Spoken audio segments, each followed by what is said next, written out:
PhysiQuest.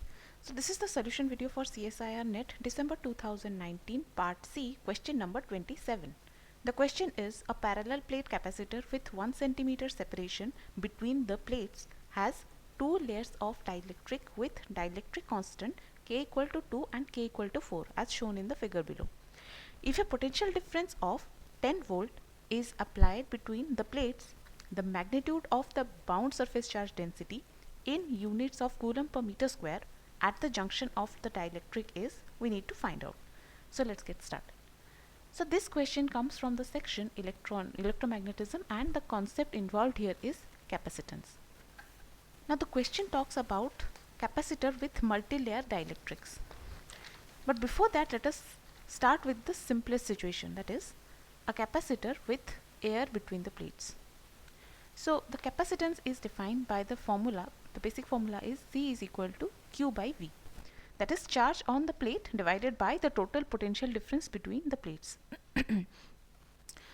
So here the potential difference B can be defined as E0T, where E0 is the electric field between the plates of capacitor multiplied by the distance between the plates, that is D. Now this electric field can be defined by the formula that is sigma by epsilon 0, that is the charge density per unit area by epsilon 0.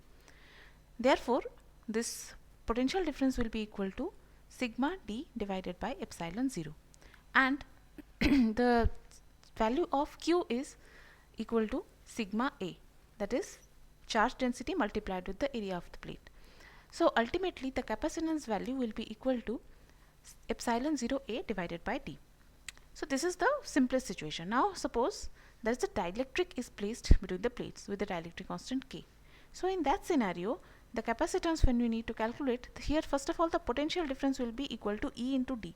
So E is the electric field between the plates when the dielectric is present, and the value is equal to E0 divided by K. What is the earlier, when E0 is when there is electric field when there is air between the plates. So electric field now will be ED, that is E0 divided by K into D.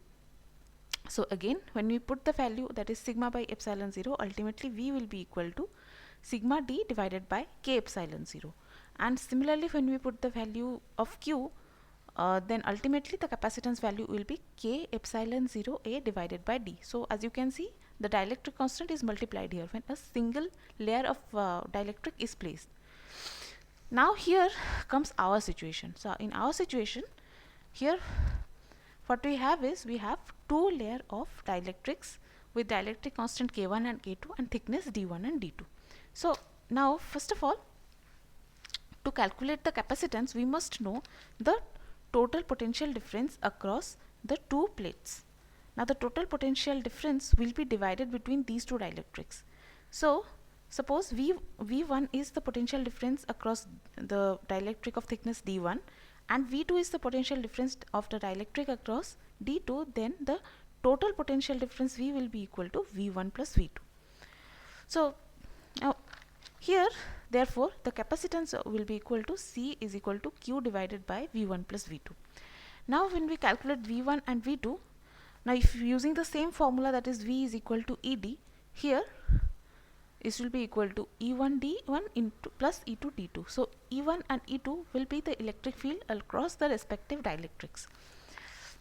Now using the formula for E1 and E2, that is the formula as per the charge density, it will be equal to sigma K1 epsilon, sigma by K1 epsilon 0 D1 plus sigma by K2 epsilon 0 D2. So this is the formula we have got.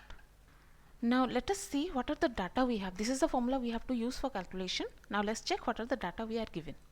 So first of all, we are given that the voltage V is 10 volt and the distance D1 and D2 is 0.5 centimeter. It is given that the total thickness is of the dielectric is 1 centimeter. Therefore each of them have the same length, so that is 0.5 centimeter. So if we express it in terms of meter, this will be 5 into 10 to the power minus 3 meter.